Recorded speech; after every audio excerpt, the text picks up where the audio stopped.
Charmel Beauté Formation toerana anankiray fikarakarana ny hatsarana manao mikasika ny coiffure sy ny esthétique izahay dia toeram-pampianarana ihany koa makasika ny coiffure ny esthétique ary ny haute couture 5 taona ny orena ny Charmel Beauté izay vao nankalazainay teo nandritra an'izay fotoana izay ny orenana izay dia be dia be ireo sedra sy dingana izay nilalovana izay manosika anay ho any amin'ny tsaratsara kokoa zany hoe ho ampitanay amin'ireo izay maniry hiditra ao anatin'ity sehatra asa ity. Makasika ny formation atao amin'ny Charmel Formation zao tsara marihana moa zany fa ny Charmel Formation dia manana ny fankatoavana ara-panjakana dia ny diplôme avocat zany mazava ho azy dia ahafahany ankizy miatrika izay asa izay avy hatrany isaky ny alatsinainy talata ny alarobia izay amin'izao fotoana izao dia misy ny fidirana zany hoe mampiditra andiany vaovao zany ny Charmel Beauté amin'izao fotoana izao. Ao anatin'izay fikarakaran'izay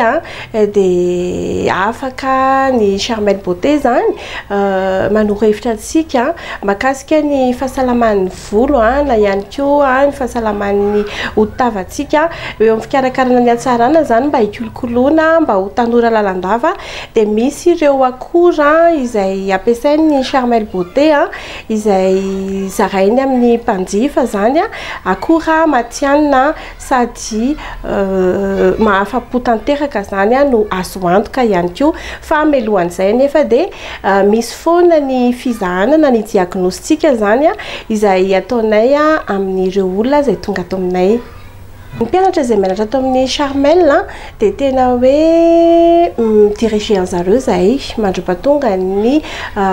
fananany zareo fahaleovantena zany ao anatin'ilay sehatra asa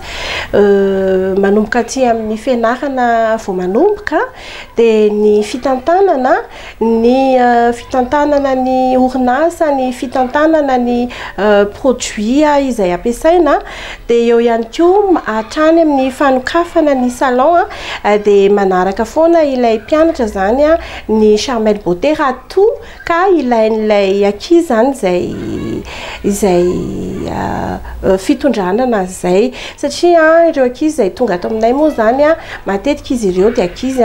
dia tonga dia hoe hiditra ao anatin'ny sehatra asa avy hatrany misy izy ireo te hanokatra ho an'ny tenany misy kosa izy ireo no mbola miditra any anatina toeram-piasana tsirairay avy dia izahay atao amin'ny Charmel Formation afaka manome toerana ihany koa an'ny ankizy ahafahan'izy ireo zany manao stage alohan'ny hidiran'izy ireo zany ao anatin'ilay tena sehatra asa matianina.